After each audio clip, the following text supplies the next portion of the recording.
Fala meus amigos, estamos começando aqui mais um vídeo do canal e no vídeo de hoje a gente vai falar sobre mais uma aberração da direita brasileira, que é essa última notícia que saiu agora sobre o presidente do Banco Central, Roberto Campos Neto, que ele disse que quer entregar, está pensando em entregar as reservas internacionais do Brasil para serem geridas por um fundo de investimentos privado dos Estados Unidos, né?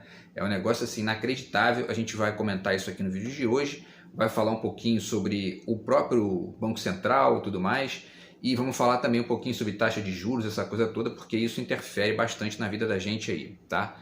Eu estou aqui estreando mais uma touca nova aqui, essa aqui, ó, vamos celebrar a estupidez humana em homenagem ao Renato Russo, grande mestre aí do Legião Urbana.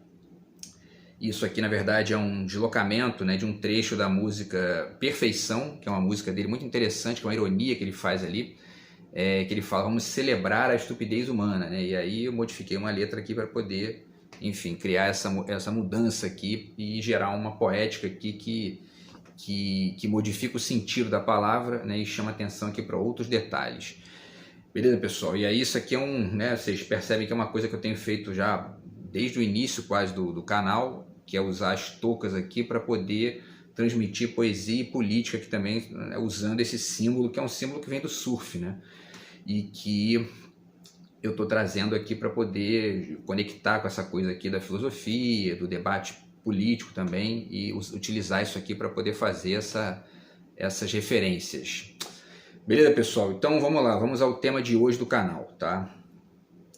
O Roberto Campos Neto, presidente do Banco Central, dito autônomo, né, de autônomo não tem nada, né, a gente vai falar um pouco sobre isso também.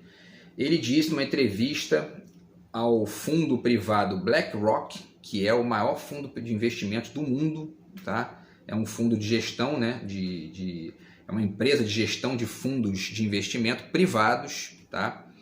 E ele disse o seguinte, ó, a gente está aberto a essa terceirização da gestão das reservas internacionais do Brasil. E uma gestão externa, vamos dizer, gestão externa, né? Ele quer botar a gestão das reservas internacionais do Brasil na mão de outro país, de investidores de outro país, né? É um negócio assim, é o neomazombismo da direita brasileira, da direita política especialmente, né? Mas na direita de maneira geral, né? Complexo de poodle, assim, descarado, né? Um negócio assim impressionante. E a gente vai ver o porquê que, se isso acontecer de fato, vai ser um risco gigantesco, né? Aí ele continua, hoje a grande parte da gestão não é terceirizada, mas a gente está aberto a fazer isso nessa área, principalmente porque a gente está olhando para agora, né, para novas classes de ativos. Vale já ponderar o seguinte, novas classes de ativos é uma coisa que não significa nada do ponto de vista do risco, né, dos problemas né, que isso pode causar, porque, por exemplo, né, o subprime que gerou a crise de 2008, que destruiu, né, uma grande parte das empresas dos bancos, das seguradoras nos Estados Unidos e quebrou vários países, era justamente um novo tipo de ativo, né, que jogava com aquela coisa ali do mercado imobiliário dos Estados Unidos. Então essa gente, eles estão cagando para... né? E aí isso gerou desemprego, gerou morte, suicídio, problema, crise econômica, enfim, estou nem aí para isso, né? Eles querem ganhar dinheiro, é só isso. E ganhar dinheiro para si, não é para os países, né? Minimizar ali a pobreza, minimizar os problemas sociais, estou nem aí para isso, né? E esse retardado quer colocar, né, as reservas internacionais do Brasil na mão dessa gente. A Gleisi Hoffmann, presidente do PT, comentou, disse o seguinte, ó, Campos Neto, responsável pelo Brasil ter o maior juros do planeta, a gente vai falar disso também, agora quer terceirizar ativos do Banco Central. É isso, tirar do Estado e deixar ao bel prazer do mercado. E o que acontece com as reservas de 340 bilhões de dólares?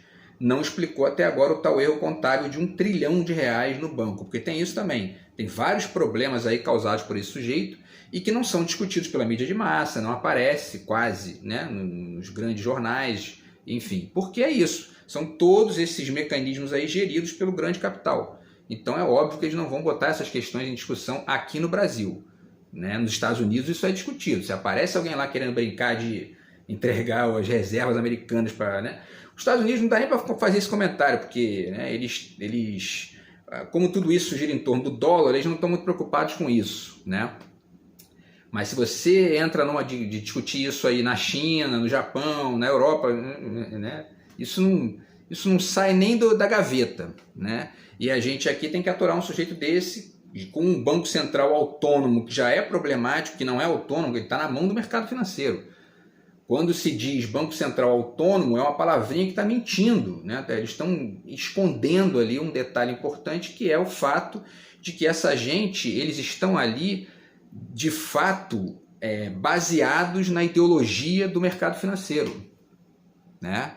E essa entrevista do tal do Campos Neto é mais uma prova disso aí. Né? Essa gente, o interesse deles é mercado financeiro, ganhar dinheiro, né? Paulo Guedes, né, destruiu a economia brasileira, enfim, né, e a gente vai falar disso também aqui porque eles geraram prejuízo no Banco Central, né. Então vamos lá, a Gleisi continua, está pedindo para sair, o Senado tem que agir, já pedimos investigação sobre sua gestão, fora Campos Neto. Esses fundos são chamados, esses fundos, né, de investimentos, tipo BlackRock, que é esse que é o maior do mundo e tal, que ele está já ali abrindo as pernas para o BlackRock, né, Poodle, que eles são chamados também de fundos abutres, né, que são especializados em expandir as riquezas de multinacionais às custas da miséria de milhões de populações vulneráveis nos países pobres. Né? Eu vou deixar alguns links aqui para vocês que explicam como é que funcionam esses fundos aí. Né? O Lindbergh Faria, também né, congressista lá, do PT, né, ele disse o seguinte, ó, essas reservas são fundamentais para dar segurança e estabilidade econômica para o país. Porque é isso, os países que tinham reservas internacionais sólidas na época da crise de 2008 passaram por perrengues menores, né? Porque a crise foi muito violenta, né? Então afetou quase todo mundo. Mas os países que tinham reservas, né, tinham ali uma certa condição de minimizar esses problemas. Né? Os que não tinham quebraram, né? Enfim, ficaram completamente perdidos. Islândia, Grécia, né? Aquela galera ali que foi realmente quase que a bancarrota naquela época, né? E aí a Islândia, inclusive, tem documentários sobre isso, prenderam um monte de banqueiros na época e tal, resolveram o problema. Aqui no Brasil, ao invés de prender os banqueiros, eles colocam o cara na presidência do Banco Central, deixam o cara meio que autônomo, né? Fazendo a cagada que ele quiser, né? Muito bem, com a dupla... E aí vamos lá, né? Porque existe essa coisa das reservas internacionais. O que é isso, né? As reservas internacionais são justamente uma grana que o Estado, que o governo vai colocando num fundo de reserva conforme o superávit primário vai permitindo. Quer dizer, o governo vai arrecadando bastante, gasta menos, sobra, ele coloca esse dinheiro na reserva. Né? E essas reservas vão aumentando e vão dando uma segurança, porque é uma espécie de seguro ali, né? para um país. Esse dinheiro ele geralmente é investido em moedas fortes. A gente vai ver aqui também que tem porcentagem, geralmente é o dólar, mas também tem dinheiro investido em euro, em libra esterlina, em ouro. Né? E esse dinheiro investido nessas moedas fortes, ele fica seguro, protegido de crises internacionais, de oscilações do dólar e etc. e tal. Né? Com a dupla Bolsonaro-Guedes, né, as reservas caíram 65,8 bilhões de dólares nesses 4 anos de lambança que eles fizeram aí. Né? Então, as reservas estavam, no início do governo Bozo, em 390 bilhões de dólares, fecharam em 324 bilhões. Inclusive, o Brasil perdeu ali 4 posições nesse ranking de reservas por conta dessa lambança da direita brasileira. Né? Perdeu posições para a Coreia do Sul, para Singapura, que é um país que é minúsculo, né? Um país assim, do tamanho de um bairro né? Do Rio de Janeiro. E tem mais reserva internacional que o Brasil hoje, olha só, né? Como é que pode? Coreia do Sul, Singapura, Rússia e Índia, tá? Passaram o Brasil aí nesse quesito. Tá? E aí o Lula agora, nesses 6 primeiros meses, já conquistou mais 22,7 bilhões de reais, de dólares, aliás, para essas reservas internacionais. ele já fez mais do que a dupla Bosta-Guedes, né, em 4 anos, né, para vocês verem como é que é a situação. A Carta Capital noticiou, vou deixar o link aqui, noticiou o seguinte, ó. O principal ativo do Banco Central são as reservas financeiras internacionais do Brasil, ou seja, uma espécie de poupança do país que pode ser usada em momentos de turbulência, como foi o caso da crise de 2008. Né? O Rodrigo Pacheco, presidente do Senado, propôs a convocação do Campos Neto para o início de agosto.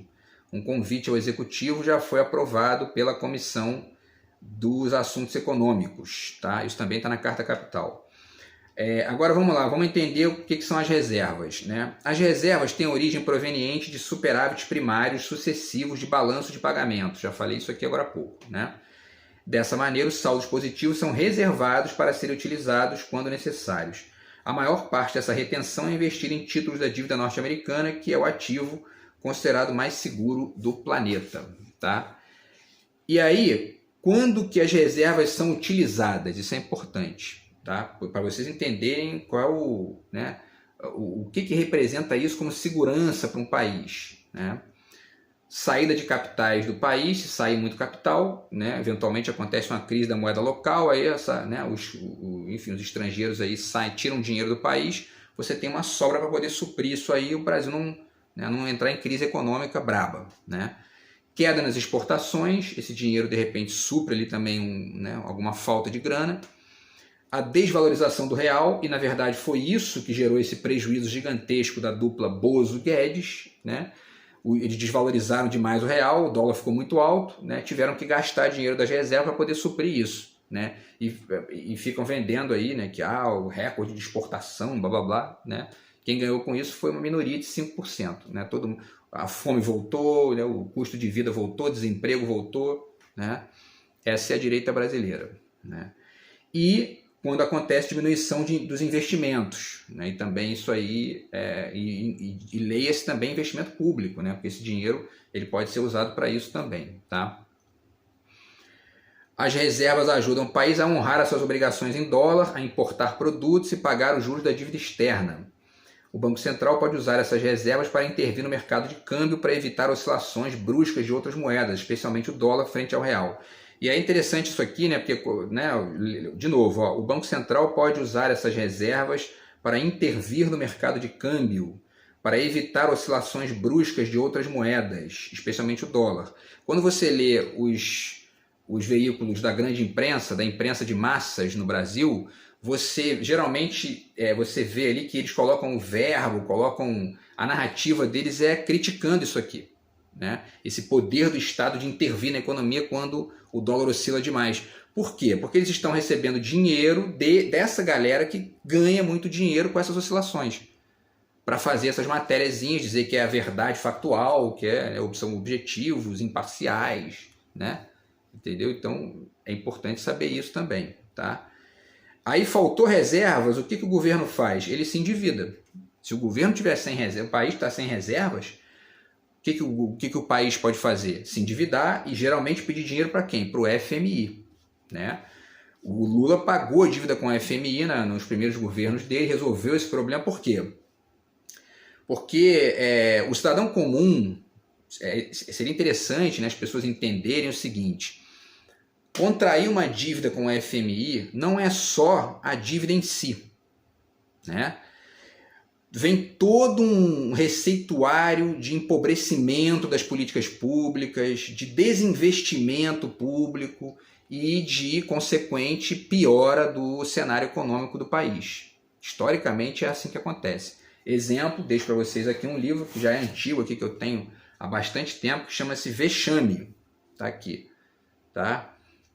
Os bastidores do FMI na crise que abalou o sistema financeiro mundial. Tá? Isso aqui fala de um cenário, esse livro aqui é do ano de 2002 aqui no Brasil, né? Então fala do cenário do final da década de 90 ali, tá? Dentro do governo Fernando Henrique. E aqui nesse livro eles contam um caso em que o Pedro Malan, na época ministro da Fazenda do Fernando Henrique, foi com o pires na mão pedir empréstimo, parece que 3 vezes lá no FMI, né, diante das lambanças do FHC aqui no Brasil com o seu neoliberalismo, né, furado, né? Então, esse é um dos problemas que acontece quando o Brasil não tem reservas, quando o país fica sem reservas. E aí você colocar essas reservas na mão de um fundo de investimento privado, isso é um tiro no escuro, porque isso pode gerar eventualmente até um aumento de capital ali, né? Só que isso não é garantido de antemão. Eles podem inclusive destruir o dinheiro inteiro, né? Eles podem colocar aí, mas esse é o fundo de investimento maior do mundo e tal. O Lehman Brothers, que era um banco de investimento, era o maior dos Estados Unidos na época de 2008, quebrou em 2008. Quebrou. Por quê? Porque é isso, eles estão nem aí, vão apostando, entendeu? E chega uma hora que o negócio quebra. É assim, essas crises bizarras que acontecem volta e meia no mundo aí, é isso, essa gente apostando, criando mecanismos novos ali de flutuar o dinheiro de forma completamente, enfim, caótica. Chega uma hora que quebra, né? E quem não está protegido, quem não tem as suas reservas, porque já seria muito problemático se acontece isso com um banco, né, público, por exemplo, né? Como o caso do BNDES, o caso do Banco do Brasil, enfim, Caixa Econômica. As reservas internacionais é pior ainda, porque a reserva internacional é o que supriria o país inteiro, né? Resolveria ali, ou minimizaria, né, as consequências de uma crise dessa no país todo, né? E essa gente quer colocar na mão, né, o discurso, você escuta a fala dele, né? Digamos assim, uma gestão externa, né? Uma gestão externa. Isso é um poodle, né? Isso é um poodle. Enfim, e aí, vamos lá, né? Vamos continuar aqui, para passar mais alguns dados importantes para vocês aqui, que ajudam a pensar isso aí. Divisão das reservas, tá? As reservas estão, né? 87,77% estão em dólar dos Estados Unidos. Inclusive, isso explica por que os Estados Unidos não têm praticamente esses problemas, né? Porque esse dinheiro das reservas, das grandes reservas internacionais, quase todo ele é investido em dólar dos Estados Unidos, né? Então, eles têm uma arrecadação interna lá gigantesca com todas essas movimentações. E aí eles querem que a gente seja o oposto disso, né? A gente consegue aqui um pouquinho de reserva, eles querem pegar também, querem meter a mão, colocam, né? Porque essa pressão que foi feita, o governo Bolsonaro é que transformou o Banco Central em, aspas, autônomo, através de uma votação, o Ciro Gomes fala disso, vou deixar um link para vocês aqui também, uma votação virtual feita no meio da pandemia, né, para poder aprovar a tal autonomia do Banco Central, tirar, né, a gerência do Estado brasileiro e colocar na mão de alguém do mercado financeiro, que não é autônomo porcaria nenhuma, né? Ele está ali não só recebendo ordens de uma série de pessoas mais poderosas desse meio aí, mas também religiosamente conectado com essa ideia, com essa ideologia que é a do mercado financeiro, né? Que, assim, vale dizer, né? Não é o caso de dizer aqui que o mercado financeiro tem que acabar, não é isso. O mercado financeiro tem o seu espaço ali e tal. A questão é que essa gente não tem limite, eles querem tudo, né? Eles querem dominar o dinheiro, eles já dominam parte do orçamento dos países, com esse negócio de juros da dívida pública. A Maria Lúcia Fatorelli fala muito disso, né? E, enfim, e aí eles querem tudo, eles querem as reservas, se tiver uma outra coisa, eles querem também, né? São realmente aves de rapina, são urubus mesmo, né? Um negócio impressionante. Bom, 87,77% em dólar dos Estados Unidos, 7,35% em euro, 2,11% em libra esterlina, que é a moeda do Reino Unido, da Inglaterra, né?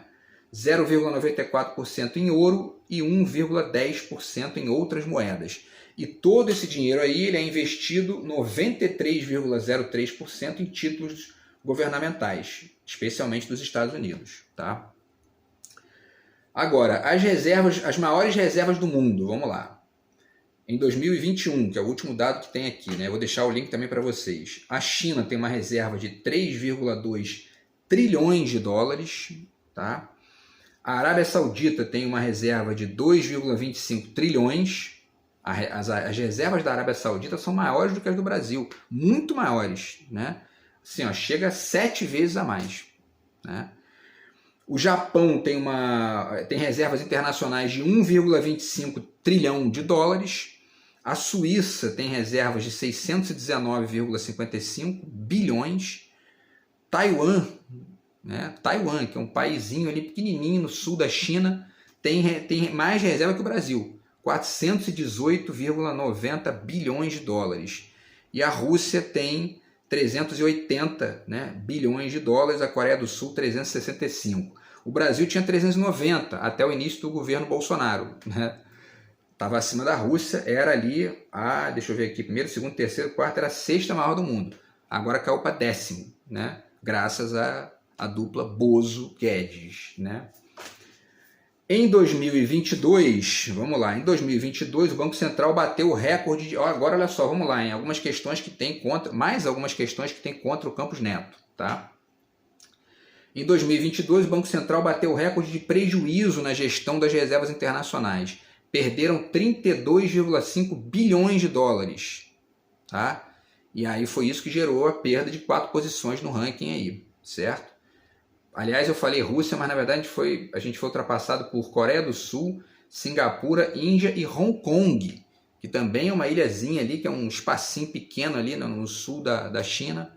Quer dizer, é um negócio inacreditável, né? No começo do ano de 2022, o Brasil tinha 362 bilhões de reservas internacionais, já tinha perdido dinheiro, né?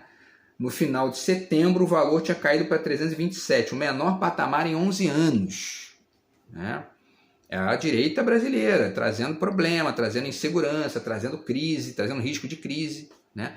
A direita brasileira não tem projeto para o Estado brasileiro, não tem nenhum projeto, eles não gostam do Estado. O tal do Constantino disse isso, vomitou isso outro dia num vídeo aí, né, que eu deixei aqui, fiz vídeo sobre isso. Tem ojeriza do Estado. E aí você bota o Estado na mão dessa gente, eles fazem o quê? Né? Cagada, é óbvio, né? E aí, ó, vamos lá, né? Mais coisa do tal do Campos Neto. O Tribunal de Contas da União fez uma auditoria que registrou 330 bilhões de reais em créditos indevidos, tá? Na gestão do Campos Neto. E aí, essa aqui é a reportagem do jornal GGN, vou deixar aqui, da Tatiane Correia, tá? Outra, a Controladoria Geral da União percebeu, né, verificou ali, distorções contábeis de 1,080 trilhões de reais relativas a 2019, que é o primeiro ano de mandato do Bolsonaro. Olha só, né? Mais um problema aí causado pelo Bozo. Nesse momento ali ainda não era o Campos Neto, né? Mas, enfim, eu não lembro agora se era o Campos Neto ou não, mas enfim, fato é que era o governo Bolsonaro. Então, enfim, vale investigar isso aí também, tá? E aí, pessoal, para finalizar, né, o Ciro, eu deixo aqui mais uma vez o livro do Ciro aqui, que é um livro muito bom, tá? O Projeto Nacional Dever da Esperança, porque traz vários subsídios aqui interessantes, subsídios intelectuais, né, e científicos, para poder pensar esse cenário brasileiro aí e a farsa do neoliberalismo brasileiro, tá?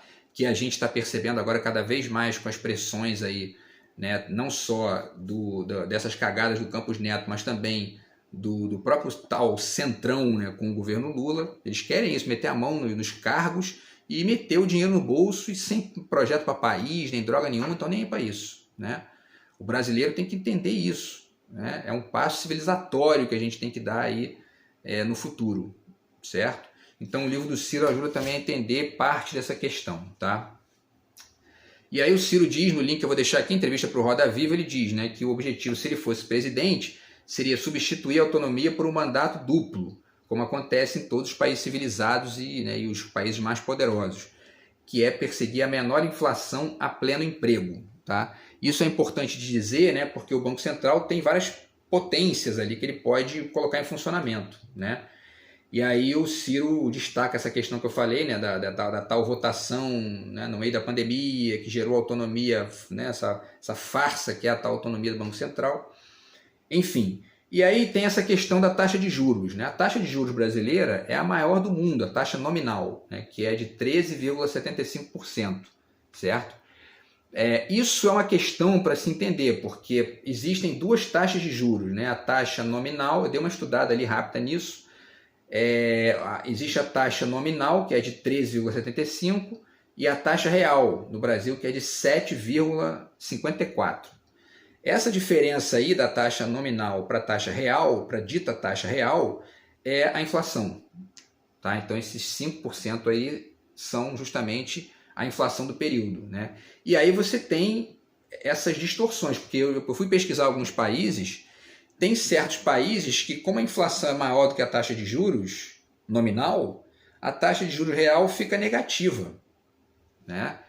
E é interessante estudar o porquê que acontece isso, porque o Brasil é o contrário, o Brasil tem uma inflação que não é alta, a inflação atual do Brasil é de 4,1%, não é uma, é menor do que muitos países da Europa, entendeu? Em compensação, a taxa de juros é altíssima, né? A taxa de juros nominal, né? Há que se entender isso aí, porque, no fundo, a maioria esmagadora dos movimentos políticos e sociais brasileiros, né, mais progressistas, estão criticando, e essa crítica vem até mesmo de gente da mídia de massa. Né? Até a Miriam Leitão falou outro dia contra isso. Então, quer dizer, né, essa gente é realmente um negócio assim, né, esse Campos Neto e essa gente do mercado financeiro, eles são rapinas mesmo. Né? Enfim, e aí ó, a gente tem vários países que têm taxa de juros real negativa, né? Suécia, Itália, Japão, Alemanha, França, Portugal, Austrália e vários outros países aqui que eu pesquisei, tá? Holanda também, enfim, né? São juros reais. A Suécia, por exemplo, a taxa real chega a menos 3,67. Isso parece aqui um dado matemático, mas isso interfere na vida de todo mundo, na vida comum da gente, nas compras que a gente faz, né, no dinheiro que a gente paga para, enfim, para fazer uma viagem, né, e tudo, né? Então há que se entender esses processos e, ao mesmo tempo, votar em quem tenha projeto para o Estado e não para o mercado financeiro, né? Especialmente porque, não só porque o mercado financeiro já é uma lógica ali de rapina por si mesma, mas porque isso aí vai dar dinheiro para gringo. O BlackRock é um fundo de investimento dos Estados Unidos. Então, se eles já estão... Se essa gente fosse brasileira, já estariam cagando para o Brasil. Dos Estados Unidos estão cagando mais ainda. Entendeu? Então, quer dizer, é um absurdo, né? E aí, para finalizar, as taxas Selic, né? Na verdade, essa maior taxa nominal de juros do mundo hoje é a da Argentina, né? Está em 97%. É uma taxa completamente louca aí, que é fruto de uma série de equívocos ali, incluindo os equívocos do tal do Macri, que foi o presidente de direita lá, que ficou 4 anos lá. Mas o fato é que parece que a inflação de lá, né, como ela está muito alta, ela torna o juro real negativo na Argentina. Né? Então, a Argentina não é um bom exemplo aqui para poder pegar como parâmetro. Tá? A maior taxa nominal depois da Argentina é a do Brasil, 13,75%. A Colômbia está em 13,25%, Hungria 13%, Chile 11,25%. Em compensação, vamos lá, Estados Unidos 5%, China 4,35%, Alemanha 4%, Portugal 4%, Suécia 4%, né? E a taxa do Japão é de 0,1% e da Suíça 0,75%. Quer dizer, eles têm taxa nominal negativa, né? E são a Suíça é uma economia menor que a do Brasil, né? Enfim, e aí tem essa coisa da relação entre a inflação, né? Porque a Suécia, por exemplo, tem uma inflação maior do que a do Brasil hoje, né? Em compensação, a taxa de juros nominal é baixa e a real é mais baixa ainda. Quer dizer, tem uma coisa errada nisso aí, né? Enfim, a BlackRock é a maior gestora de ativos do mundo, lucrou 1 bilhão e 150 milhões de dólares no primeiro trimestre de 2023, né? Agora, o auge, como eu falei, o auge da crise de 2008 foi a quebra de um dos maiores bancos de investimento dos Estados Unidos, o Lehman Brothers, né? Com o subprime. Então é interessante pensar nisso, porque isso é um risco para o Brasil. É uma péssima, né, jogada essa.